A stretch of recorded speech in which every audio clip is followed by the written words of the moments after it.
Este tema lo saqué basado en lo que hace 15 días les estoy hablando sobre el camino. Y precisamente ayer estaba haciendo unos escritos referente a eso.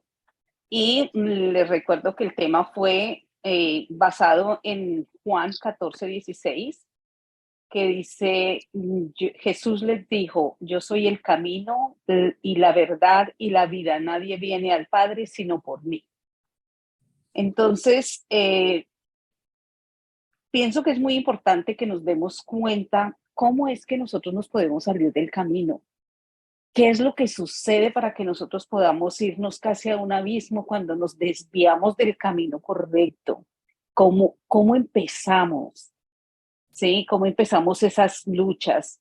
Muchas veces estamos bien, nos sentimos fuertes, firmes en la fe, pero nos suceden cosas, alguna circunstancia, algún conflicto, algún comentario, alguna diferencia, muchas veces son los hijos, muchas veces el esposo, cualquier situación que nos mueve el piso y nosotros sentimos que todo se empieza a desordenar. Empezamos a darnos cuenta por qué nos pasa esto, empezamos a darnos cuenta, nos sentimos frustrados, nos sentimos heridos, ofendidos, humillados muchas veces por ciertas circunstancias que pasan alrededor de nuestras vidas. Son circunstancias, Dios no, siempre nos dijo que en este mundo tendremos aflicción, nos dice la palabra, pero que confiemos en Él, que Él ya lo venció. Pero a veces no nos damos cuenta que Él ya lo venció y empezamos desde ahí a desviarnos del camino. Sí, empezamos a meditar en el problema, a hablar con el problema, que eso lo hablábamos la vez pasada. Nos sentamos con Él en toda parte, hablando con Él, con el problema, y cada día nos hundimos más y empezamos a salirnos y empezamos a caer y a caer sobre ese abismo. Y para esto quería tomar el tema precisamente del el hijo pródigo, el, que tiene mucho que ver de cómo se sale una persona del camino. Entonces vamos a ver lo que hizo el hijo pródigo y lo que hizo el hermano del hijo pródigo y aún el papá del hijo pródigo. Entonces, la historia del hijo pródigo está en Juan 15, del 1 al 32. Es todo el capítulo. No les voy a leer todo, pero ya por si están interesados en leerlo y en saber cómo sucedieron las cosas, pero más o menos les voy a contar. Eh, en Juan 15:12 dice que el menor de los hijos de un padre le pide al papá que le dé los bienes que le corresponden, que le entregue la herencia, los bienes. Entonces, el papá hace una repartición de los bienes y les entrega los bienes a sus hijos. No muchos días después de que eso sucedió, me imagino que mientras el hijo recogía, estoy parafraseando, mientras el hijo iba recogiendo ese dinerito en efectivo, eh, a los días él se fue a otra provincia apartada y allí desperdició todos los bienes que le habían dado, todos los bienes. De pronto, después de haber perdido todos los bienes, él volvió en sí. Eh, Volvió en sí, él pensaba que cuántos jornaleros donde el papá tenían tanto, eran bien tratados, tenían abundancia de pan y él estaba pasando por muchas dificultades. Entonces, ese hijo primero se desvió el camino por el deseo de tener algo y de disfrutar algo.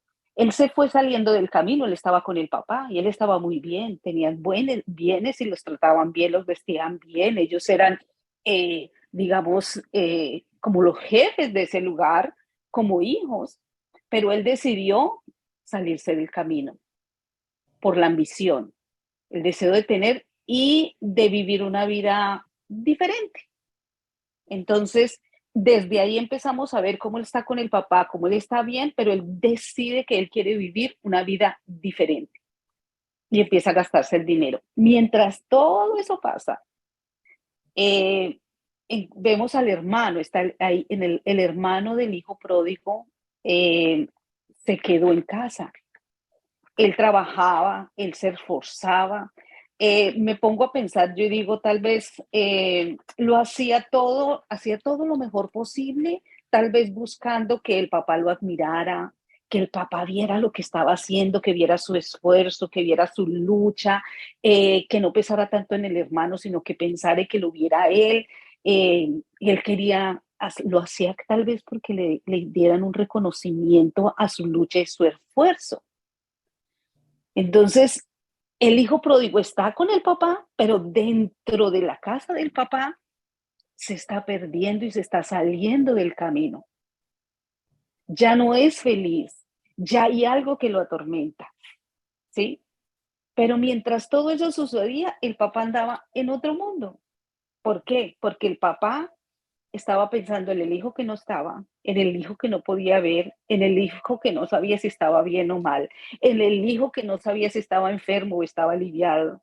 Lo esperaba todos los días en la puerta, anhelando su llegada. Y el otro no se preocupaba por el hijo que estaba al lado. Él se preocupaba por el hijo que no tenía al lado, porque él pensaba que el que estaba a su lado estaba bien. Eso era lo que pensaba. Si nosotros nos ponemos a darnos cuenta en nuestras propias vidas, así muchas veces nos ha sucedido, que a veces nuestros padres se han enfocado más en el hijo rebelde o se han enfocado más en los hijos que tienen problemas, pero hay otro hijo que está en casa, que se porta de una manera diferente, pero él también tiene necesidades. Y entonces, si nosotros vemos, todos ellos se iban saliendo del camino siendo padres. ¿Por qué? Porque uno no se salían del camino. No es que se salía, el papá no se salía del camino. Lo que pasa es que él sentía que su hijo estaba bien, estaba seguro en su casa, pero había uno que estaba perdido. Entonces él no se salió. No puedo yo inventar algo que no está, ¿sí? De pronto, cuando el hijo pródigo eh, volvió en sí, volviendo otra vez a tomar el tema, cuando el hijo volvió así, en sí, que volver en sí significa recuperar el conocimiento, o sea, que él su conocimiento lo había perdido, se había desviado y lo había perdido. Y ahí nos podemos ver nosotros como de pronto nos vamos desenfocando y nos vamos saliendo del camino por, y vamos perdiendo el conocimiento. Y entonces ahí, de pronto ese hijo pródigo decide regresar a casa. Cuando regresa a casa, después de mucho tiempo, sabiendo que sufrió, que aguantó hambre, que trabajó apacentando cerdos, que él se sentía indigno. Él sentía que no merecía ser hijo de ese padre porque se había desviado, se había ido del camino. Pero ¿qué pasa? Cuando él regresa, el papá que tanto lo anhelaba, que tanto lo esperaba, él salió corriendo a recibirlo. Y lo que hizo fue, el papá se alegró muchísimo, corrió de inmediato, lo abraza, le manda a poner los mejores vestidos, le pone un anillo que viene siendo como un compromiso que con el hijo, por su amor, lo calza, le calza sus pies y le hace una fiesta, le hace una reunión en la casa y está con todos los bombos y platillos, como decimos nosotros, y resulta que en esas llega el hijo que había quedado con el hermano del hijo pródigo. Entonces, eh, pero el hermano del hijo pródigo, al darse cuenta de todo esto, empieza a darse cuenta, le dice al papá todo lo que tiene guardado en su corazón. Y ahí es donde nosotros empezamos. Recuerden que la vez anterior, hace 15 días, yo les decía que a Dios hay que entregarle el corazón. Él nos pide nuestro corazón. Y dice en Proverbios 4:23, dice, sobre toda cosa guardada, guarda tu corazón porque de él mana la vida. Y si nosotros nos damos cuenta, el hijo pródigo no estaba guardando su corazón, lo estaba envenenando. No sé si alguna vez ustedes han estado ahí, pero yo sí. Que uno se envenena, que uno se alimenta de todo lo malo, de los recuerdos, del pasado, del sufrimiento, de lo que le hicieron. Viene a uno, mejor dicho, la historia patria de uno y eso se va acumulando en el corazón, se va acumulando y uno empieza a salirse de donde estaba, de esa alegría, de ese gozo, de esa fe, de esa confianza, de esa seguridad, y uno empieza a salirse de ahí. Que fue lo mismo que el hijo estaba trabajando tanto y él quería. Entonces, él fue envenenando su corazón. Mire lo que dice Isaías 4:5, dice, ¿por qué querréis ser castigados aún? ¿Todavía os revelaréis? Dice, toda cabeza está enferma y todo corazón doliente. Nosotros podemos ver ahí que toda cabeza, todo nuestro pensamiento está enfermo cuando nos salimos del camino, porque acuerden que la cabeza de nosotros es Cristo, es la palabra. Pero si nosotros nos vamos al mundo, nos empezamos a desviar al mundo, a traer todo ese dolor nuevamente, porque no lo hemos sanado, quiero recordarles que cuando vienen esos dolores es algo que necesitamos sanar. Pero a veces lo que hacemos es hacer un recuento y le aumentamos, porque pues digamos uno siempre le pega la aumentadita porque uno empieza como con un espíritu de víctima, para que los demás duelan por uno, porque uno siente que uno sufre mucho. Entonces, podemos decir que que el hermano del hijo pródigo tenía una emoción herida y meditaba en su propio sufrimiento. Entonces yo me ponía a pensar, ¿qué podría pensar el hermano del hijo pródigo? Entonces, imagínense yo poniéndome en la posición de él. Me imagino que él pensaría, yo he estado aquí todo este tiempo, he trabajado sin descanso, me he esforzado, he invertido mi tiempo en todas las cosas de mi papá, estoy pendiente de él todo el tiempo, busco siempre que me apruebe, que me mire, que admire lo que yo he hecho, que reconozca mi esfuerzo y no ha habido un solo día que me celebre. Yo me imagino que de esa manera él se alimentaba. No sé si a ustedes les ha pasado y sí, uno lo nota en diferentes personas que hacen muchas cosas esperando algo a cambio. Entonces, ¿a cuántos de nosotros no nos ha sucedido que siempre uno le ayuda a alguien y después esa persona no le colabora a uno y uno siente que esa persona es desagradecida? Uno le colabora a otra persona y la otra persona el día que uno necesita una colaboración no puede. Entonces empieza uno con alimentarse de eso, porque uno siente que tiene que ser reconocido, uno está esperando algo a cambio, ¿sí? Entonces, uno sigue saliéndose del camino, caemos en un abismo del cual no podemos salir porque cada día nos estamos metiendo más profundo en el dolor, en la tristeza y nos vamos desviando, seguimos desviándonos del camino y caemos más abajo, caemos en el pozo de la desesperación. Nos creemos que todo es injusto, que porque nos pasa a nosotros, que porque es constante, porque salimos de una y volvemos a otra, porque entonces nos empezamos a llenar de tristeza, de dolor, el recuerdo nos trae opresión y cada vez estamos más lejos del camino, más lejos del Padre, porque como les dije en la primera parte, nadie llega al Padre sino por Jesucristo, por la palabra. Entonces, si nos desviamos de la palabra, nos estamos saliendo de Él. Queremos salirnos inconscientemente, ¿sí? Entonces, si volvemos al hijo pródigo, eh, eh, podemos ver que el papá, al escuchar que el hijo habló todo esto, el papá le recuerda a ese hijo algo. Le recuerda el mismo día que les pidió la herencia, él les entregó porque el hijo tal vez no lo había tenido en cuenta o se desconectó de la herencia y le pidió la herencia y le entregó al hermano del hijo pródigo sus bienes, repartió los bienes, dice la palabra. Podemos ver que que el papá del hijo, de ellos repartió los bienes entre ellos. Quiere decir que le entregó al hijo pródigo y se lo entregó también a los otros hijos o al otro hijo, ¿sí?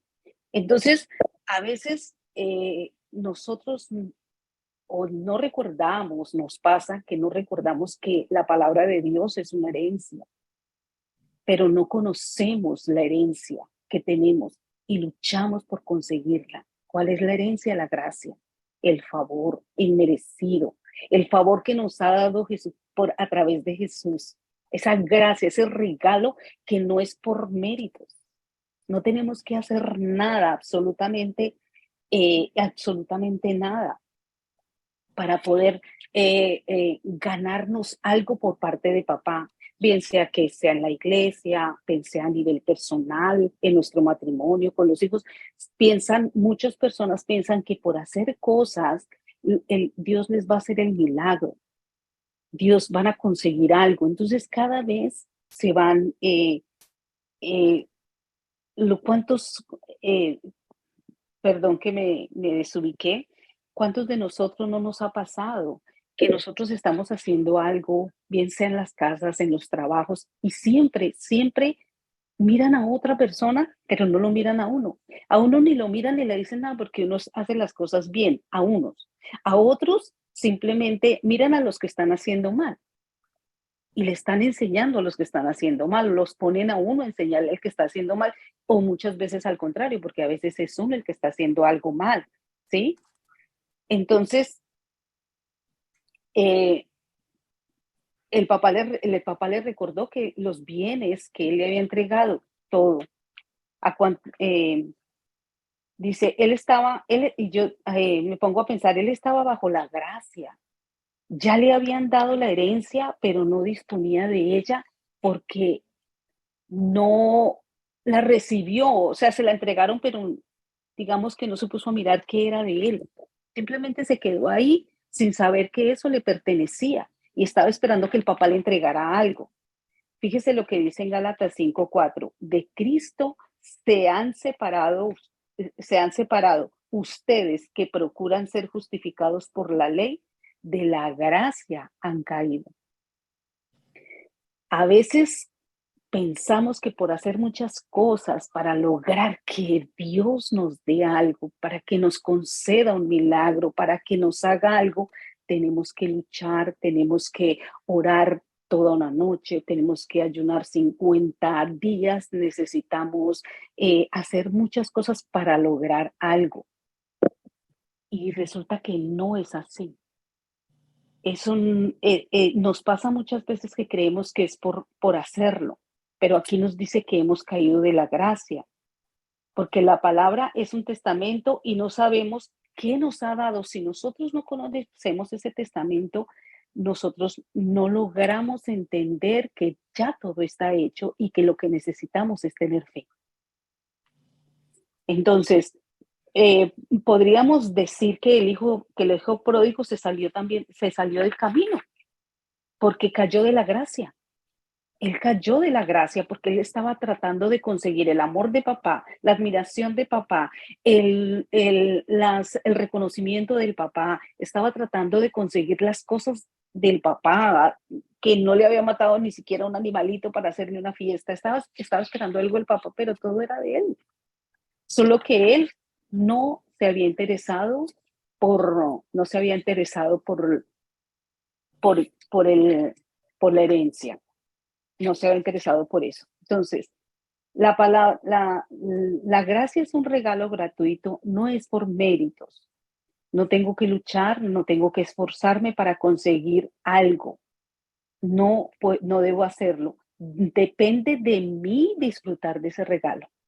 Si yo no conozco la palabra de Dios, si yo no leo la palabra de Dios, si yo no escucho la palabra de Dios, yo no sé la herencia que Dios me ha dado. Y la herencia de Dios es muy linda, porque no es para hoy, es para todos los días.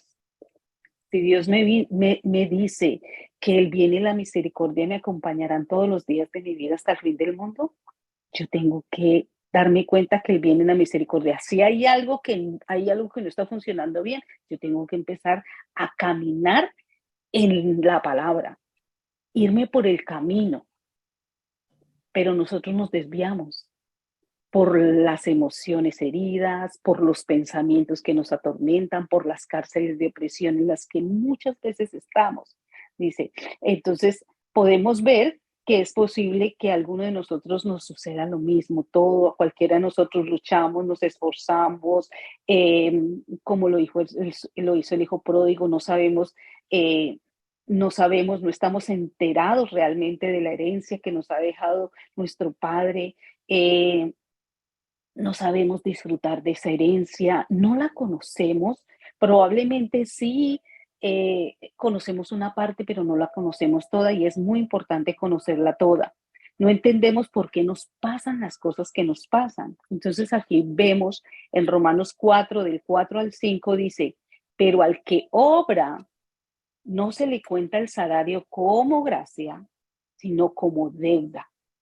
Mas al que no obra, sino que cree en aquel que justifica al impío, su fe le es contada por justicia. Aquí podemos confirmar que nosotros si estamos obrando para que Dios nos conceda un milagro, estamos diezmando para que Dios nos aumente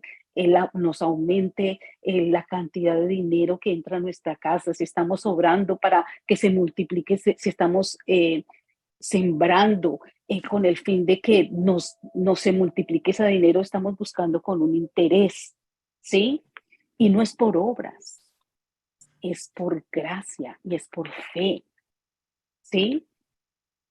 Entonces ahí vemos, y quiero que ser muy clara, no es por obras, pero quiero ser muy clara en este punto. En Romanos 2:10 dice, porque somos hechura suya, creados en Cristo Jesús para buenas obras, las cuales Dios preparó de antemano para que anduviésemos en ellas. Aquí podemos ver que sí es necesario obrar y fuimos preparados para obrar, pero no para conseguir algo a través de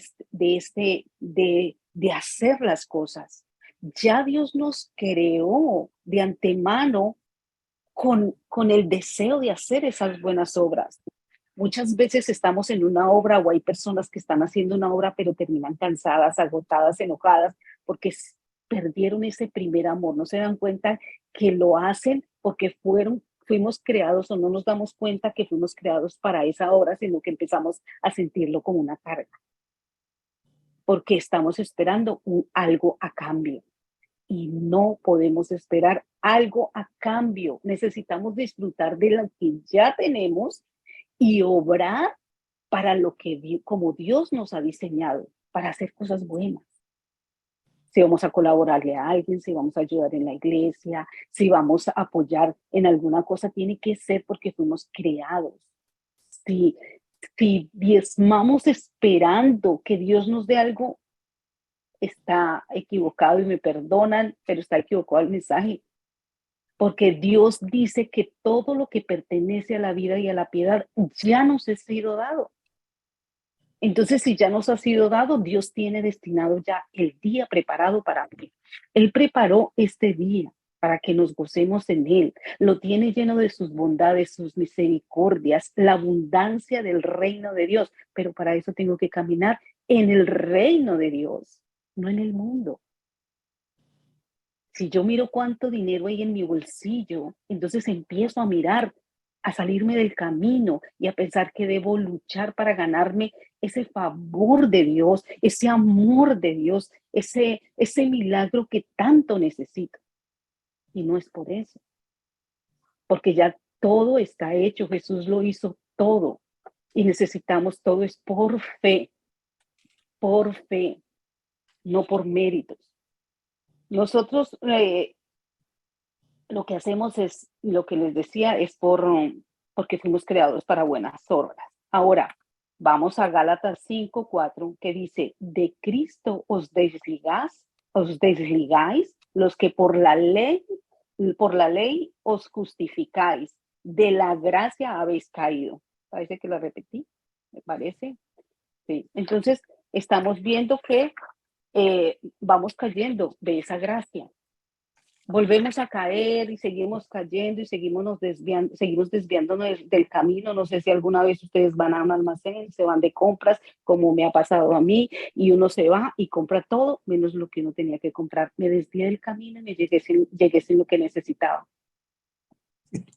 Puedo decirles que yo soy una de las primeras que lo he cometido muy seguidito. A veces, hoy en día, yo hago una lista y yo digo, me enfoco en lo que voy a hacer, porque siempre en el camino me muestran algo que me agrada, que me gusta y me voy desviando y me meto más allá y cuando menos pienso, me gasté lo que tenía y resulta que llegué sin lo que necesitaba. Porque eso no sucede. Entonces, aunque nos salimos del camino eh, y caemos en ese abismo, nosotros tenemos que empezar a volver a enfocarnos. Cuando nosotros hemos caído, tratamos de volver a enfocarnos, pero no sabemos cómo salir de ahí. Muchas veces porque no nos hemos fortalecido en la palabra y la palabra no sale. Nosotros tenemos el Espíritu de Dios que nos trae esa palabra, pero muchas veces no nos hemos alimentado con ella. Ese es el pan que nos alimenta y necesitamos tenerlo para poder que cuando estén pasando las cosas, es cierto que nos vamos a tratar, el enemigo siempre va a tratar de desenfocarnos. En el caso, por ejemplo, de las mamás que tienen hijos, empiezan a ver a sus hijos, se están metiendo con las personas inadecuadas, mire, se está yendo del camino. Pero lo importante es decir, Señor, Él es santo porque Él ha sido santificado a través de mí, como padre o como hijo, como padre o como madre, es lo que se debe decir, cubrirlo con la sangre de Cristo en vez de hablar con el enemigo. Quiero contarles una historia. Esta es la historia de una persona que yo conozco. El hijo compró una moto y todo el tiempo toda la familia decían, ya compró una moto, se va a poner usted con sus locuras, usted lo que va a hacer es matarse. La mamá lo dijo, el papá lo dijo, los hermanos lo dijeron, un día le contaron a mi esposo y mi esposo dijo, ese muchacho se va a matar. ¿Qué creen que pasó? El muchacho se mató. Se mató. Haciendo sus malabares. ¿Por qué? Porque estuvieron meditando todo el tiempo en la tragedia. Y si queremos ver más en la palabra de Dios, imagínense a Job todos los días meditando que sus hijos estaban pecando. Todos los días haciendo sacrificio porque por si mi hijo hicieron esto, por si mis hijos hicieron, todo el tiempo pensando en el pecado. Y tanto así que la palabra lo dice, lo que tanto temía me ha acontecido. Él sentía miedo de que algo les pasara porque hubieran pecado, porque hubieran hecho esto, y todos los días lo hacía. Todos los días meditando en el pecado de su hijo y y no podía, no conocía de Dios. De oídas lo había oído, pero no lo conocía. Y él no estaba enfocando. Esa es una enseñanza grandiosa que nos da. Hay personas que tienen un diagnóstico por alguna enfermedad y resulta que la persona empieza a buscar los síntomas. Pero hay otras personas que miran las posibilidades de sanidad, de sanarse. Hay otras que cogen la palabra, hay otras que cambian de alimentación. Y nosotros necesitamos enfocarnos en la palabra que Dios nos dirige por el camino. Cada día los médicos están para encontrar enfermedades, la palabra está para sanar a los enfermos. Entonces, no estoy en contra de los médicos, lo que pasa es que ellos conocen el cuerpo, ¿sí? Pero nosotros cuando nos desenfocamos, nos metemos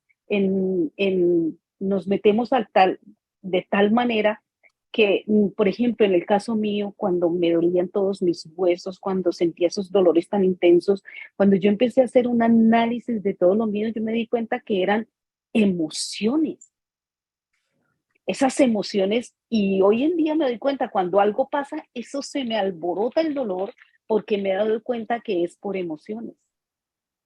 Entonces, ya al darme cuenta, sé que me debo enfocar en la palabra, porque me trae paz, en la alabanza, de su nombre, para poder que me llene de gozo el corazón. Y eso es a lo que quiero invitarlos, que no hablen con el enemigo, que no se pongan a charlar con el problema, que hablen y declaren la palabra de Dios, que la hablemos, que la declaremos, que la pensemos, que la meditemos, en vez de meditar en lo malo que está haciendo el esposo, en lo malo que está haciendo el hijo, en lo malo que uno está, en lo mal que me veo, en lo fea que estoy. No, si yo sigo meditando en lo que el enemigo me quiere decir, en eso me convierto porque estoy hablando con él. La palabra de Dios dice que sus ángeles escuchan su palabra y atienden sus preceptos. Y si los ángeles escuchan la palabra, ellos se van a hacer lo que ya les ha sido ordenado. Porque están escuchando, ellos escuchan la palabra de Dios. Y Él tiene ángeles dispuestos para nuestra protección. Entonces necesitamos estar enfocados y conocer qué está escrito en el libro de la vida para no desenfocarnos de este libro, para no desenfocarnos del camino y no caer de la gracia y no caer a un pozo de desesperación, a un pozo de angustia, sino que en medio de la angustia Dios nos va sacando. ¿Es difícil? Sí. Esto no es fácil. Pero esto es un ejercicio diario. Por eso es que Dios nos enseña a vivir un día a la vez. Vivirlo hoy, vivir el presente, declarar que salimos con bien y regresamos con bien porque estamos bajo las alas del Altísimo y la sombra del Omnipotente. Saber que vamos confiados por donde vaya, que el mundo tendremos aflicciones, que del tiniebla se llenará la tierra y oscuridad las naciones, pero sobre nosotros prevalecerá Jehová. Dios prevalece sobre nosotros cuando nosotros lo tenemos y le hemos entregado el corazón y cuando la palabra de Dios es nuestra mente. El enemigo siempre va a querer, nuestra carne siempre va a querer llevarnos a nuestra vana manera de vivir. Por eso es que es importante oír la palabra de Dios para llenarnos y para que el Espíritu de Dios se fortalezca en nosotros, para que nos traiga palabra en cualquier situación, para poder atar todo lo que vemos en las calles, todo. Beatriz nos enseñaba la vez pasada a cubrir el lugar con la sangre de Cristo cuando uno ve que está pasando algo. Orar por los que están perturbados, orar por todo, por donde uno vaya. Dice, la palabra de Dios dice orar en todo tiempo. Y si nosotros vamos y vamos meditando en la palabra de Dios, Dios hace que todo funcione diferente. El enemigo no puede, porque la palabra tiene poder. El problema es que yo me vaya conversando con el amigo y con el enemigo y el enemigo me va desviando de camino y me convence de desviarme de ese camino. Por eso necesitamos estar firmes. Cuando Jesús venga, ya no va a venir a causa del pecado. Él viene por cosas de la fe. Dice, cuando venga ya no vendré, ya, se me pasó, está en Apocalipsis. Dice, se me pasó en este momento. Vendré a convencer al mundo de pecado, de justicia y de juicio, por cuanto no creíste en mí. Es por fe que viene. Ya lo colgaron en la cruz, él ya entregó su vida, él ya no la va a volver a entregar. Por eso es que necesitamos afirmarnos en la palabra de Dios. Espero que les haya servido. A mí me ha servido muchísimo. Me habló mucho esto. Me, me ayudó a volver a retomar, porque a veces uno se desvía, pero Dios hace que uno se vuelva a retomar en el camino.